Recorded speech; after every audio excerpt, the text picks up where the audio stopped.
വയനാട് പനമരം കൂളിവയലിൽ കാറും KSRTC ബസും കൂട്ടിയിടിച്ച് 2 മരണം. മരിച്ചവരിൽ ഒരാളെ തിരിച്ചറിഞ്ഞു. കോഴിക്കോട് കോടഞ്ചേരി സ്വദേശി രഞ്ജു മാത്യു ആണ് മരിച്ചത്. നിയന്ത്രണം വിട്ട കാർ KSRTC ബസ്സിലേക്ക് ഇടിച്ചു കയറിയാണ് അപകടം. പരിക്കേറ്റ മറ്റ് 2 പേരുടെ നില അതീവ ഗുരുതരമായി തുടരുകയാണ്. കാറിലുണ്ടായിരുന്ന 4 പേരും കോഴിക്കോട് കോടഞ്ചേരി സ്വദേശികളാണെന്നും പോലീസ് സ്ഥിരീകരിച്ചു. ദീപക് മോഹൻ ചേരുന്നു. ദീപക്, ആ കാർ പൂർണ്ണമായും തകർന്നിട്ടുണ്ട്. ഏറെ ദാരുണമായ ഒരു സംഭവമായി പോയി. വിശദാംശങ്ങൾ എന്താണ്? റോഷ്നി കീർത്തന രാത്രി 8 മണിയോട് കൂടിയാണ് ഈ പനമരം കൂളിവയലിനടുത്ത് വെച്ച നിയന്ത്രണം വിട്ട കാർ ബസ്സിലിടിച്ച 2 ആളുകളുടെ ജീവൻ നഷ്ടമായിട്ടുള്ളത്. കോഴിക്കോട് കോടഞ്ചേരി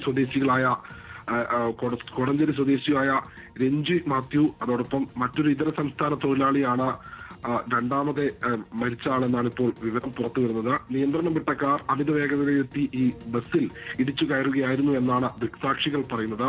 കാർ ഇടിച്ച് സമീപത്ത് ജോലി ചെയ്തിരുന്ന ഒരാൾക്കും പരിക്കുണ്ട്. ഉടൻ തന്നെ രക്ഷാപ്രവർത്തകരും അതോടൊപ്പം ഫയർഫോഴ്സ് അടക്കമുള്ള ആളുകൾ ഈ മേഖലയിലെത്തി വാഹനം വെട്ടിപ്പൊളിച്ചാണ് വാഹനത്തിൽ കുടുങ്ങിക്കിടന്നിരുന്ന 2 ആളുകളെ പുറത്തെടുത്തത്. ഇപ്പോൾ 2 ആളുകളുടെ മൃതദേഹം മാനന്തവാടി മെഡിക്കൽ കോളേജ് ആശുപത്രിയിലുണ്ട്. വാഹനത്തിലുണ്ടായിരുന്നത് 4 ആളുകളാണ്. കോഴിക്കോട് കോടഞ്ചേരി സ്വദേശികളായ ഇവർ വയനാട്ടിൽ നിർമ്മാണ പ്രവർത്തികൾ നടത്തുന്ന ജോലി ചെയ്തു വരികയായിരുന്നു എന്നാണ് ഇപ്പോൾ പുറത്തു വരുന്ന വിവരം.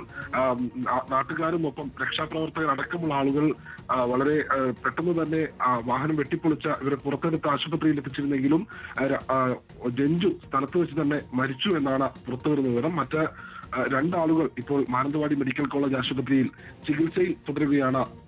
റോഷ്നി കീർത്തന. ശരി, അപകടത്തിന്റെ വിവരങ്ങളാണ് ദീപക് മോഹൻ നൽകിയത്.